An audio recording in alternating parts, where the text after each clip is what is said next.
রোদের মধ্যে দেখতে পাচ্ছেন অনেক হচ্ছে, কিন্তু সারার দিকেই আমরা বেশিরভাগ অর্জন করতে পারছি তাদের ভরসাটা, আমাদের ভরসা অর্জন করতে পারছি। তারপর আগে যে নেগলেশনটা ছিল এখন সেই নেগলেশনটা নেই, মানুষ বিশ্বাস করছে, আমাদের কথা শুনছে, যদিও আমরা একটু ট্রাফিকে পারদর্শী না, বাট তারপর আমাদের কথা শুনছে, আমরা সেটাকে মানিয়ে নিতে পারছি।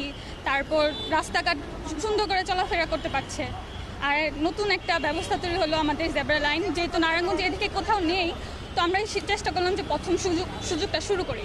বলতে গেলে এখন স্টুডেন্ট বলতে গেলে যদি দেখে একটু কাজ করছি তারা সেলুট দেয় আমাদের, আমরা কিছু করি আর না করি, আগে কোনো সময় করেই যা না করি, কিন্তু সেলুটটা পাচ্ছি আলহামদুলিল্লাহ। তো এটাই বড় ভালোবাসা করতে গেলে। এই জন্য আজকে আমরা বাড়িয়েছি মূলত তাদের হেল্প করার জন্য, তাদের জন্য একটু নাস্তা পানি দেওয়ার জন্য, পাশাপাশি তাদের সাথে ট্রাফিকের যে কাজ, যতদিন ওনারা মাঠে থাকবে ওনাদের পাশে আমরা ইনশাল্লাহ প্রতিদিন থাকবো ইনশাল্লাহ। এবং আমাদের মূলত উদ্দেশ্য হলো ভালো